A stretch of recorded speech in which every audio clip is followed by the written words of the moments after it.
PB Taxen Tax Updates. Pembatasan tanggung jawab.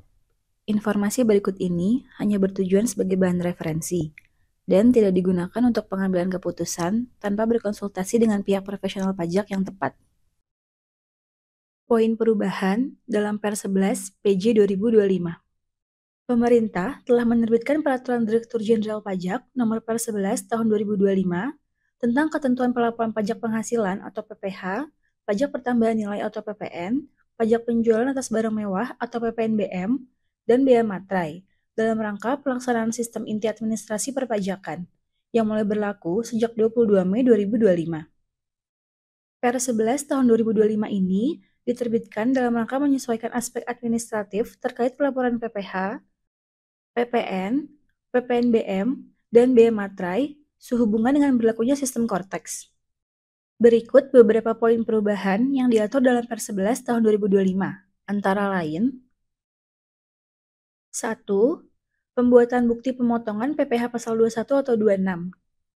Pembuatan bukti pemotongan PPh pasal 21 atau 26 oleh pemotong yang memiliki tempat kegiatan usaha terpisah dari tempat tinggal atau tempat kedudukannya dilakukan dengan mencantumkan nomor identitas tempat kegiatan usaha atau NITKU masing-masing tempat kegiatan usaha yang melaksanakan sebagian atau seluruh administrasi yang terkait dengan pembayaran penghasilan, antara lain: A.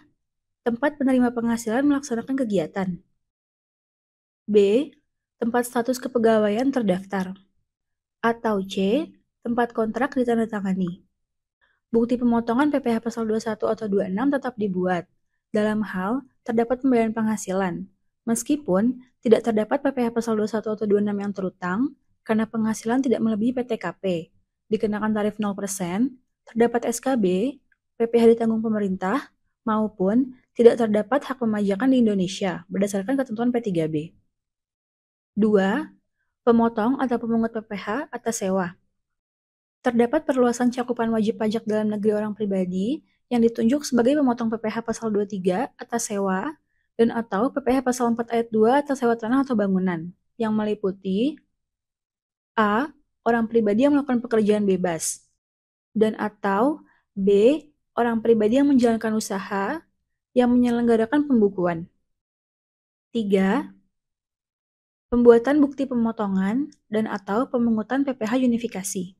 Per 11 tahun 2025 menambah kondisi terkait bukti pemotongan dan atau pemungutan PPh unifikasi yang tetap harus dibuat meskipun jumlah PPh-nya nihil, yaitu adanya surat keterangan bebas, adanya pengecualian pemotongan dan atau pemungutan pajak penghasilan, adanya transaksi pembelian barang yang dilakukan wajib pajak yang memiliki surat keterangan, adanya penjualan barang atau penyerahan jasa yang dilakukan oleh wajib pajak orang pribadi dengan peredaran bruto tertentu yang menyampaikan surat pernyataan sebagai pengganti surat keterangan, atau dikenakan tarif 0%. 4. Pembetulan SPT masa PPh unifikasi. Dalam hal atas pembetulan SPT masa PPh unifikasi mengakibatkan adanya pajak yang lebih disetor, maka atas kelebihan tersebut hanya dapat diminta kembali oleh pemotong dan atau pemungut PPh unifikasi melalui permohonan pengembalian atas kelebihan pembayaran pajak yang tidak seharusnya terutang. Sedangkan dalam aturan sebelumnya, atas kelebihan penyetoran pajak tersebut dapat dilakukan pemindah bukuan. 5. Pembuatan faktur pajak berbentuk dokumen elektronik atau e-faktur.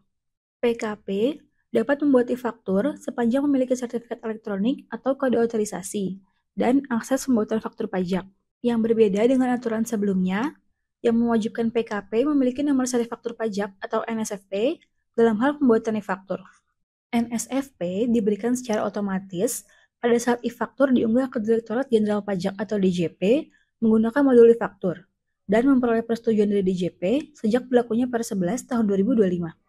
Selain itu, terdapat perubahan batas waktu unggah e-faktur dari yang sebelumnya diatur paling lambat tanggal 15 menjadi paling lambat tanggal 20 bulan berikutnya setelah tanggal pembuatan e-faktur. Lebih lanjut, terdapat ketentuan khusus yang berlaku atas e-faktur yang dibuat pada masa pajak Januari 2025 sampai dengan Maret 2025 yang diunduh dalam bentuk portable dokumen format atau PDF dan atau dicetak dalam bentuk hard copy, di mana tidak tercantum satu atau lebih keterangan dalam faktur pajak, maka e-faktur tersebut tetap dianggap lengkap sepanjang keterangan yang dimaksud telah terdapat dalam sistem administrasi DJP. 6. Retur BKP dan atau pembatalan JKP. Terdapat pengaturan terkait pembuatan faktur pajak pengganti setelah dibuatnya nota retur dan atau nota pembatalan, yaitu faktur pajak pengganti dimaksud harus memperhitungkan nota retur dan atau nota pembatalan yang telah dibuat sebelumnya. Jika atas faktur pajak yang BKP-nya dilakukan pengembalian dengan nota retur atau JKP-nya dibatalkan dengan nota pembatalan, dilakukan pembetulan atau penggantian dengan membuat faktur pajak pengganti menggunakan modul e-faktur, maka atas pengembalian atau retur BKP dan atau pembatalan JKP tersebut dianggap tidak terjadi. Sehingga, bagi PKP yang membuat faktur pajak pengganti atau PKP pembeli yang telah melaporkan nota retur dan atau nota pembatalan dalam SPT masa PPN, maka harus dilakukan pembetulan SPT masa PPN. 7. Keterangan alamat dalam faktur pajak. Keterangan alamat penjual. Bagi PKP toko retail, wajib mencantumkan alamat tempat kegiatan usaha yang digunakan oleh PKP toko retail untuk menyerahkan BKP kepada turis asing yang memberitahukan dan menunjukkan paspor luar negeri. Sedangkan, selain PKP toko retail, dapat mencantumkan juga alamat tempat kegiatan usaha yang digunakan oleh PKP untuk menyerahkan BKP dan atau JKP. Namun, ketentuan ini bersifat opsional. Keterangan alamat pembeli. Dalam hal PKP menyerahkan BKP dan atau JKP dengan kondisi 1. BKP dan atau JKP diserahkan ke tempat kegiatan usaha yang berada di kawasan tertentu yang mendapat fasilitas PPN dan atau PPNB yang tidak dipungut yang berbeda dengan tempat tinggal atau tempat kedudukan pembeli. Dan 2. Penyerahan BKP dan atau JKP tersebut mendapat fasilitas PPN dan atau PPNBM tidak dipungut. Maka, alamat pada identitas pembeli dalam faktur pajak wajib diisi dengan alamat tempat kegiatan usaha yang menerima BKP dan atau JKP. Sedangkan, atas penyerahan BKP dan atau JKP ke tempat kegiatan usaha yang berbeda dengan tempat tinggal atau tempat kedudukan pembeli, namun tidak mendapat fasilitas atau tidak berada di kawasan tertentu, maka dalam faktur pajaknya dapat diisi dengan alamat tempat kegiatan usaha yang menerima BKP dan atau JKP.